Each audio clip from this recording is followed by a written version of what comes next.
Welcome to our first lecture on the general theory of functions. ये 4 या 5 lectures की एक सीरीज़ बनेगी। उस पे आऊँगा डिटेल्स पर उसके पहले प्रीरेक्विज़िट्स की थोड़ी बात कर लें।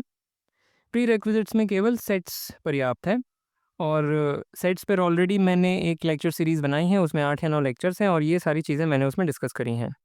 तो मैं ये मान के चल रहा हूँ कि ये सब चीज़ें आपको पता हैं।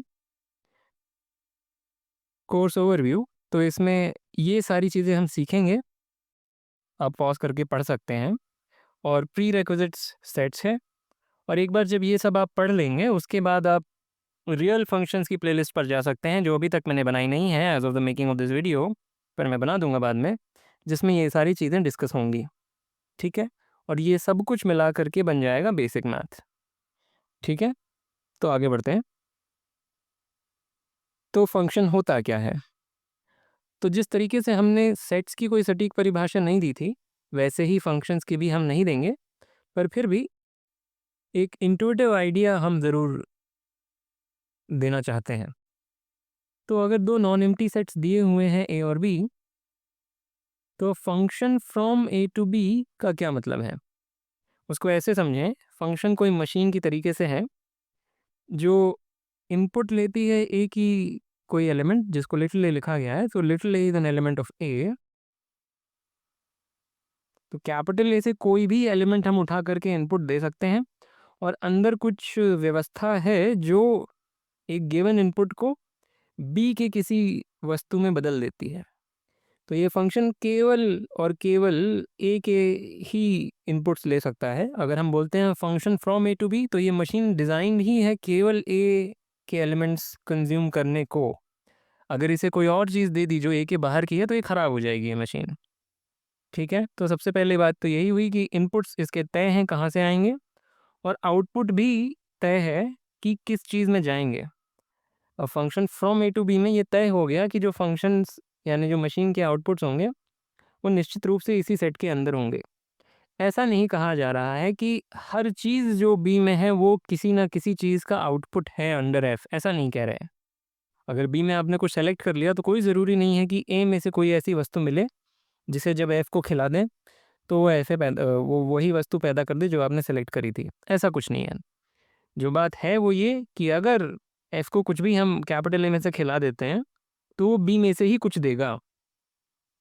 ठीक है, तो ये ऊपर-ऊपर की तौर पर कुछ एक सेट्स की परिभाषा हुई। इसे परिभाषा नहीं बोल सकते, ये बस एक इशारा ही है।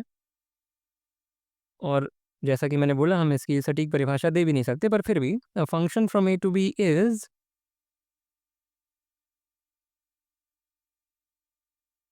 अ rule that assigns exactly one element of B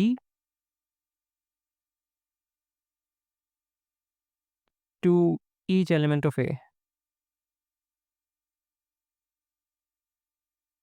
तो रूल का क्या मतलब है नहीं पता, इसलिए ये कोई परिभाषा हुई नहीं। कोई बात नहीं, पर यहाँ से हम कोरिलेट कर पा रहे होंगे, ये जो चीज़ लिखी है और यहाँ पे जो बोला, ये जो कार्टून जैसा बनाया, क्या हो रहा है कि function assigns exactly one element of B to each element of to each element of A. जब भी फंक्शन में कैपिटल ए में से कुछ फीड किया जाता है, तो वो बी का एक और केवल एक एलिमेंट आउटपुट करता है। जैसे कि यहाँ पे हुआ, जब आप इसमें ए एंटर करते हैं इस फंक्शन में, इस मशीन में, तो वो बी का एक और एक ही एलिमेंट आउटपुट करता है। ऐसा नहीं होता कि वो बी के 2 एलिमेंट्स आउटपुट कर देगा, ठीक है? और यहाँ पे मैंने लिटिल एफ लिखा हुआ है, लिटिल एफ इस मशीन का नाम है और एफ ऑफ ए वो वस्तु है जो ए फीड करने पर निकली। वो यहाँ पे ऐसा कुछ नहीं लिखा है, पर हम लिखेंगे आगे, ठीक है? तो थोड़ा बहुत समझ में आ रहा होगा ये क्या है। बाद में अंततः उदाहरण से ही समझ में आएगा कि क्या हो रहा है, पर अभी के लिए ये बस शुरुआत है, ठीक है? तो एक चित्र और जो हम इसमें बनाते हैं, जो काफ़ी काम का होता है, ये तो कार्टून है, ये बस हम इसी स्लाइड पर बना करके शायद दोबारा कभी नहीं बनाएंगे, पर ये बड़ा काम का चित्र है। तो इसमें जो सेट ए है, जो इनपुट्स का सेट है, वो ऐसे एक ब्लॉब जैसा बना दिया। ये आउटपुट्स यानी कि सॉरी, इसको आउटपुट्स का सेट नहीं बोलना चाहिए, दिस इज़ द टारगेट या जो भी बाद में हम देखेंगे इसका नाम। पर ये सेट बी बना दिया और एक ऐसे एरो करके दर्शा दिया कि ए की जो वस्तुएं हैं वो बी की वस्तु में बदल जाएंगी अंडर दिस फंक्शन एफ, और अगर उसे लिटिल ए खिलाया जाएगा इस फंक्शन को, तो वो एफ ऑफ ए, इसको एफ ऑफ ए भी पढ़ते हैं, एफ ऑफ ए ही पढ़ते हैं इनफैक्ट, एफ ऑफ ए या the value of F at A वगैरह वगैरह। तो अगर इस फंक्शन को लिटिल ए फीड किया जाता है तो वो एफ ऑफ ए आउटपुट कर देता है, और एफ ऑफ ए बी का सदस्य है। ठीक है।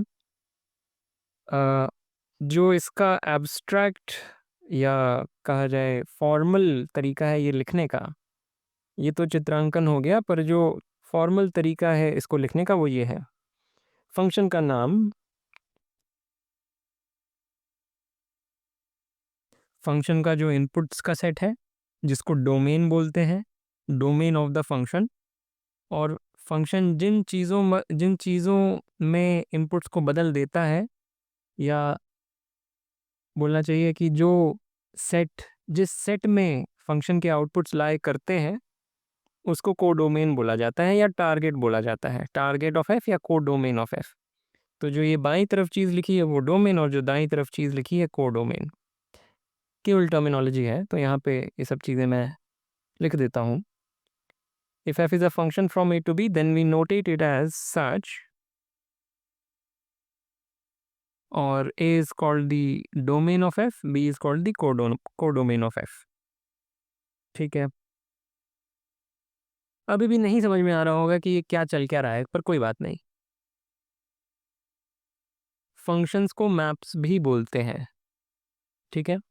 तो आगे बढ़ने से पहले एक बात मैं बोल दूं कि जब भी हम बोलते हैं कोई फंक्शन है या let f be a function या ऐसा कुछ भी बोल रहे हैं, तो एफ अपने साथ एक डोमेन और एक कोडोमेन लेकर के आता है। ऐसा नहीं होता कि आप एक फंक्शन तो मुझे दे दें और फिर पूछ लें उसकी डोमेन तय करो, ये नहीं होता।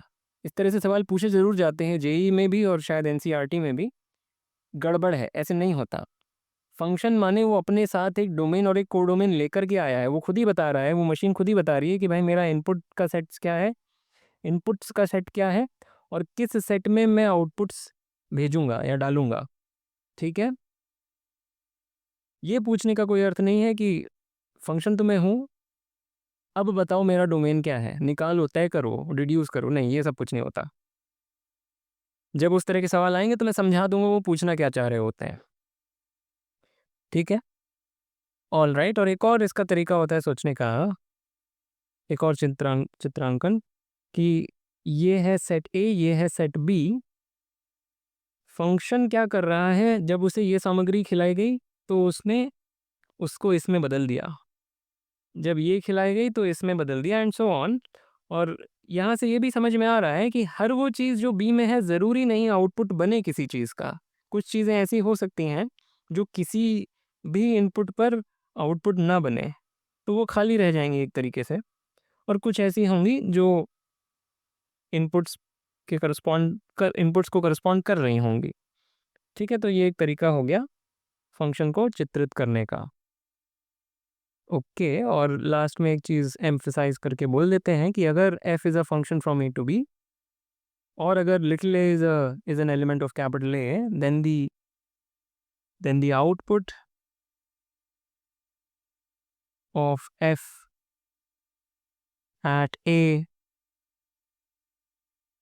is written as such। f फिर ब्रैकेट के अंदर है, जैसा कि हमने यहाँ पे बोला हुआ है, यहाँ पे और यहाँ पे ये बात बोली थी। तो ये बस एक नोटेशन है कि जब फंक्शन को a खिलाया गया तो उसने ये आउटपुट दे दिया। ठीक है। एक चीज़ मैं यहाँ पे और एम्फसाइज करके बोल दूँ, ये एक बड़ी पुरानी आदत है हमारी, हम ऐसी चीज़ें लिखते हैं, let f x be a function. बिल्कुल मत लिखें, एफ एक्स कोई फंक्शन नहीं होता, एफ कोई फंक्शन होता है। जब आप एफ एक्स लिख रहे हैं तो वो आउटपुट है फंक्शन का जब उसे एक्स इनपुट दिया गया। तो ये बिल्कुल छोड़ दें, ये ऐसे लिखना ये बहुत कन्फ्यूजन कॉज करेगा, स्पेशली जब कैलकुलस पढ़ेंगे तो इसी नोटेशन की वजह से बहुत कन्फ्यूजन हो जाएगा। इस तरह से शायद किताबों में भी मिल जाता है कई बार, नहीं होना चाहिए, गलत है। मैं बिल्कुल ध्यान रखूँगा कि मैं कभी भी ये गलती ना करूँ। होती नहीं है मुझसे ये गलती। ठीक है, आगे। तो अभी तक जो हमने फंक्शंस पे बात करी उससे शायद सब कुछ साफ ना हुआ हो, पर अब हम उदाहरणों के माध्यम से बात को समझेंगे। तो मान लेते हैं कोई कक्षा है, उसमें कुछ छात्र हैं और उन्होंने कुछ एग्ज़ाम दिया। तो let S be the set of all the students, जितने भी छात्र हैं कक्षा में उनको एक सेट में कलेक्ट कर लिया। और जी जो है ये ऑल द पॉसिबल ग्रेड्स है। कोई ज़रूरी नहीं है कि ये सारे ही ग्रेड्स अचीव हों, हो सकता है कोई भी फेल ना हुआ हो सकता है किसी को भी ए ना मिला हो, एटसेट्रा। तो G is the set of all the possible grades. ठीक है, तो एक नेचुरली फंक्शन अपीयर होता है यहाँ पे, जिसको हम नाम देंगे गामा। वो क्या कर रहा है, जिसका डोमेन है एस और जिसका टारगेट है set of all the grades. Codomain is the set of all the grades. और ये गामा करता क्या है, गामा ऑफ अ स्टूडेंट, जिसको मैं एस से संबोधित कर रहा हूँ, is the grade obtained by the student. Grade obtained by S. ठीक है, दिस इज अ फंक्शन। इसकी उपयोगिता नहीं समझ में आ रही होगी, कोई बात नहीं। कि एक बहुत ही सरल सी बात को क्यों ऐसे कॉम्प्लिकेटेड तरीके से बोल रहे हैं, एक सेट इधर बनाया एक सेट उधर बनाया। यही तो बोला जा रहा है, ग्रेड क्या मिला स्टूडेंट को, कोई बात नहीं। उपयोगिता अभी ना समझ में आ रही हो उससे फ़र्क नहीं पड़ता, कॉन्सेप्ट क्या है ये समझना अभी ज़रूरी है। ठीक है, और उदाहरण लेते हैं। ये है सेट ए, जो कि है वो नेचुरल नंबर्स का सेट जो 100 से बड़े नहीं हैं, यानी एटमोस्ट 100 है। तो this set is nothing but 1 2 3 से लेकर के 100 तक। अब हम एक फंक्शन डिफाइन कर रहे हैं जिसका डोमेन इज दिस और जिसका target is this two element set, yes और नो। ठीक है, कैसे डिफाइन किया, f of n input little n is, दो पॉसिबिलिटीज हैं। अगर एन प्राइम है तो येस एंड नो अदरवाइज। तो ये फंक्शन बस डिटेक्ट करता है कि एक गिवन इनपुट प्राइम है कि नहीं है। पर इसको जो इनपुट आप दे सकते हैं, जो भी इनपुट्स आप दे सकते हैं वो इस सेट में से ही होंगे, इसके बाहर से कुछ भी इनपुट नहीं दिया जा सकता। ठीक है, अब फिर से वही बात है कि क्यों ये डिफाइन करके मिल क्या गया, कुछ नहीं मिला, बस एक एग्जाम्पल है। और इसको थोड़ा और समझ लें एग्जाम्पल को। एफ ऑफ वन क्या होगा, क्या वन प्राइम है? नहीं, वन प्राइम नंबर नहीं होता, by convention one is not a prime. ठीक है, तो f of one is no by definition. F of two, क्या टू प्राइम है? हाँ है, तो यस। एफ ऑफ थ्री, क्या थ्री प्राइम है? यस। एफ ऑफ फोर, क्या फोर प्राइम है? No, and so on. ठीक है, थोड़ी थोड़ी बात समझ में आ रही होगी, आगे बढ़ते हैं। और न्यूमेरिकल एग्जांपल्स, तो जो फंक्शंस जेई के पॉइंट ऑफ व्यू से इंपॉर्टेंट है वो वाले फंक्शंस हैं जिसमें कोडोमेन सॉरी जिसमें डोमेन और कोडोमेन दोनों रियल नंबर्स होते हैं। ज़रूरी नहीं है कि पूरे के पूरे रियल नंबर्स हों, हो सकता है रियल नंबर्स के कुछ सबसेट्स ही हों, पर जनरली स्पीकिंग हम केवल रियल नंबर्स वाले जो फंक्शंस होते हैं, डोमेन और कोडोमेन जिनके रियल नंबर्स होते हैं, उनमें ही ज़्यादातर इंटरेस्टेड होंगे जेई पॉइंट ऑफ व्यू से। तो कुछ एग्जांपल्स वैसे देखते हैं। तो सबसे पहला एग्जाम्पल कि F of x is x square.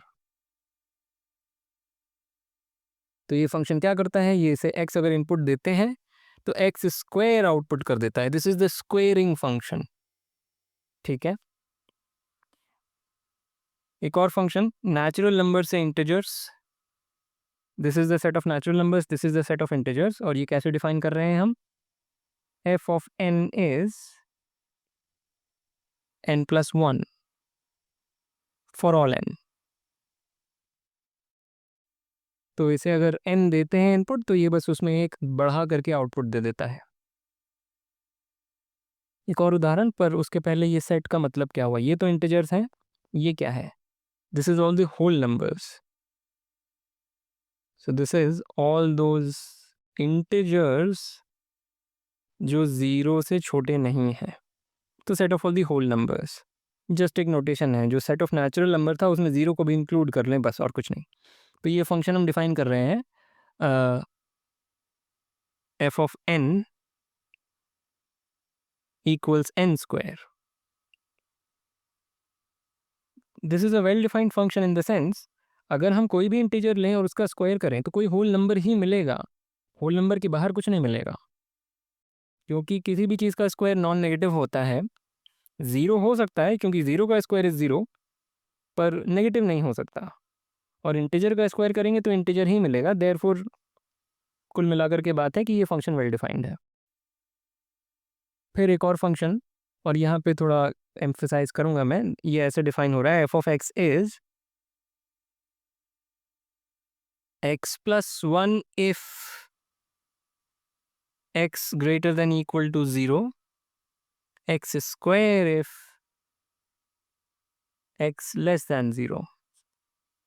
तो यहाँ पे मैं बताना ये चाह रहा हूँ कि कोई ज़रूरी नहीं है कि वो एक सिंगल रूल हो जिससे पूरा फंक्शन डिफाइन हो रहा हो। ये जो फंक्शन है ये दो रास्ते लेता है। अगर इनपुट नॉन नेगेटिव है तो वो एक्स प्लस वन आउटपुट दे देगा, अगर इनपुट नेगेटिव है तो वो स्क्वायर करके आउटपुट दे देगा। वो फंक्शन ऐसे डिफाइंड है। तो ऐसा नहीं हमें समझना है कि कोई एक बड़ा सक्सेंट सा प्यारा सा रूल है जिससे सारे इनपुट पे बात दिख जाती हो कि फंक्शन क्या कर रहा है, ऐसा कोई ज़रूरी नहीं है। ठीक है, ऑल राइट। तो आगे बढ़ने से पहले थोड़ा इसको और समझ लेते हैं। तो फॉर एग्जांपल अगर मुझसे पूछा जाए what is F of minus three, F of minus three, तो क्योंकि माइनस थ्री नेगेटिव नंबर है तो आउटपुट मिलेगा माइनस थ्री का square, so this is equal to nine. पर अगर एफ ऑफ फाइव पूछा जाता, क्योंकि फाइव पॉजिटिव है तो वो यहाँ से फिर डिसाइड होगा, this is equal to five plus one यानी कि सिक्स। ठीक है, अब एक फंक्शन डिफाइन कर रहे हैं z से q, q is the set of rational numbers, z is the set of integers. तो ये कैसे डिफाइन कर रहे हैं, f of x equals x by two for all x. एक इंटीजर इनपुट किया और उसका आधा करके आंसर दे दिया। क्लियरली हर ये चीज़ एक रैशनल नंबर है क्योंकि एक्स इंटीजर है। एक इंटीजर को टू से डिवाइड करेंगे तो रैशनल नंबर के बाहर कुछ नहीं मिलेगा। तो this is a genuine function. हर एक रैशनल नंबर आउटपुट नहीं हो पाएगा इससे, इसमें सारे इंटीजर्स भरते जाएं इस फंक्शन में, हमें हर तरह का रैशनल नंबर नहीं मिलेगा। फॉर एग्जांपल 1/3 कभी नहीं मिलेगा। कोई बात नहीं, इतना ही हमें डिमांड करना है कि रैशनल ही मिले। फंक्शन की परिभाषा में क्या है कि जो टारगेट है उसके बाहर आउटपुट नहीं जाना चाहिए, जो कि नहीं जा रहा है, तो ठीक है। ओके, अब कुछ नॉन एग्जाम्पल्स देख लेते हैं। तो सबसे पहले हमने ये फंक्शन डिफाइन किया जिसका डोमेन और कोडोमेन दोनों आर है, और हमने ऐसे डिफाइन कर दिया F of x is 1/x for all x in are. ये वेल डिफाइंड फंक्शन नहीं है, यानी कि ये फंक्शन नहीं है। क्यों नहीं है, क्योंकि इसमें अगर हम ज़ीरो इनपुट करेंगे तो हमें रियल नंबर नहीं मिलेगा। 1/0 is not a real number. तो देयरफॉर एक ऐसा इनपुट है जिसमें फंक्शन का आउटपुट इसके टारगेट से बाहर जा रहा है, तो ये एक फंक्शन फिर नहीं हुआ। ठीक है, this is not a function. Great. यहाँ पे फिर से हमने रियल से रियल एक फंक्शन डिफाइन किया जो एक्स इनपुट लेता है और square root of X answer दे देता है। ये भी फंक्शन नहीं है क्योंकि एफ ऑफ नेगेटिव नंबर्स कोई रियल नंबर नहीं होते। Right, square root of a negative number को हम रियल नंबर नहीं बोल सकते। तो ये भी एक फंक्शन नहीं है। अगर किसी को ये डिफाइन करना था तो एक्चुअली करना वो ये चाह रहा था, वो करना, वो बंदा जिसने भी ये कोशिश करी लिखने की, उसका उद्देश्य था ये डिफाइन करना, पॉजिटिव रियल टू रियल। यहाँ ठीक है, यहाँ अगर हम ये लिखते तो ये एक फंक्शन होता, पर जब ऐसे लिखा गया, जब ये लिखा गया तो ये फंक्शन नहीं है। जैसा कि मैंने बोला, फंक्शन अपनी डोमेन और कोडोमेन के साथ आता है। ऐसा नहीं होता कि रूल पहले बताया गया और फिर पूछ लिया गया कि find the domain of the function. मुझे पता है प्रश्न ऐसे पूछते हैं, प्रश्न पत्र में इस तरह के प्रश्न आपको मिल जाएंगे कि find the domain of the function. नहीं, वो जब हम देखेंगे तब बात कर लेंगे उसकी। अभी जो डिस्कशन हो रहा है वो बहुत ही जनरल हो रहा है। ठीक है, अब इस बार क्या हो रहा है कि एक इंटीजर इनपुट हुआ और आउटपुट हो रहा है प्लस माइनस एन। दो अलग अलग वैल्यू आउटपुट हो जा रही है। नहीं, ये फंक्शन नहीं है। फंक्शन किसी एक इनपुट पे एक ही आउटपुट देता है, ये फंक्शन की परिभाषा में है, तो ये भी एक फंक्शन नहीं है। So not a function, not a function, not a function, और आखिर में z से रियल से एक फंक्शन डिफाइन कर रहे हैं इस तरीके से for all natural numbers n। ये फंक्शन क्यों नहीं है? क्योंकि n इक्वल्स 2 पे ये 1/0 बन रहा है, और फिर से वही बात कि 1/0 एक रियल नंबर नहीं है, तो यहाँ पर गड़बड़ हो गई। तो ये चारों ही चीज़ें फंक्शंस नहीं है। ठीक है, ऑल राइट। तो एक छोटी सी बात और देख लेते हैं कि अगर x और y नॉन एम्प्टी सेट्स हैं तो हम एक नया सेट बना सकते हैं which is the set of all the maps from x to y। तो मैं लिख देता हूँ, this is the set of all the maps from x to y। तो ये एक सेट है, पर जो चीज़ मुझे बतानी है वो ये कि अगर n और m पॉजिटिव इंटीजर्स हैं और x का साइज है m, y का साइज है n, तो ये जो सेट है maps x to y, the set of all the maps from x to y, इसका जो साइज होगा वो होगा n to the power m। ठीक है, तो इस पे थोड़ा विचार करें। स्टेटमेंट थोड़ा एब्स्ट्रैक्ट है पर बहुत सरल, इसका प्रूफ बहुत सरल है। ठीक है, तो मैं प्रमाणित करता हूँ, पर प्रॉपर प्रूफ लिखने के बजाय पहले से एग्जाम्पल में समझते हैं। तो अगर x was this set, 3 element set, and y is this 2 element set, नाम दे देते हैं। मान लेते हैं x में तीन चीज़ें हैं, इनका नाम है ए बी सी, और y में जो चीज़ें हैं उनका नाम है, मान लेते हैं अल्फ़ा बीटा। तो एक तरीका तो सोचने का ये हो गया कि a जो है उसको मैं किसी पे भी भेज सकता हूँ, अल्फ़ा पे भी बीटा पे भी। तो दो पॉसिबिलिटी हैं मेरे पास a के लिए।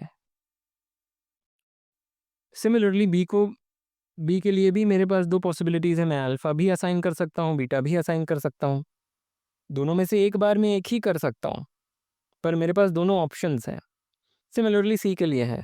सो 2 options times 2 options times 2 options, therefore 2 to the power 3, 2 to the power 3, जो कि यहाँ पे मैच हो रहा है।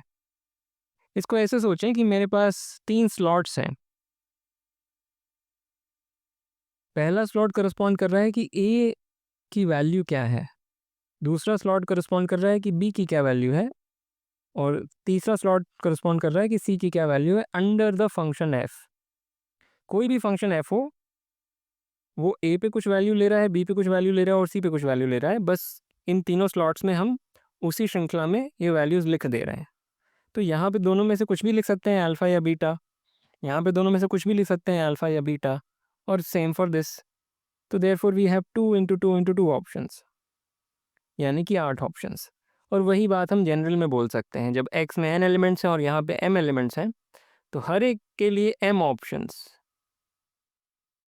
Right, and therefore you get n to the power m। तो मेरे ख्याल से बेहतर है कि मैं यहीं पे छोड़ दूँ, इसको और समझाने का कोई मतलब कुछ फ़ायदा नहीं है। पर इसको अगर सचमुच में ही प्रूव करना है तो फिर इंडक्शन करना पड़ेगा। अगर एकदम ही कोई बोले कि नहीं मेरे को प्रमाण दो, तो इंडक्शन पर जाना पड़ेगा, पर इंडक्शन की हमने अभी तक बात करी नहीं है। कभी आवश्यकता पड़ी तो मैं कर लूँगा। पर मेरे ख्याल से ये बात काफ़ी साफ़ हो चुकी होगी कि the set of all the maps from x to y का जो साइज़ है, अगर x और y फाइनाइट हैं तो वो इस फॉर्मूले से निर्धारित होता है। कॉमन सेंस है ये। Alright, so with that I want to end this lecture. As usual, like, comment, share, subscribe, and I will see you next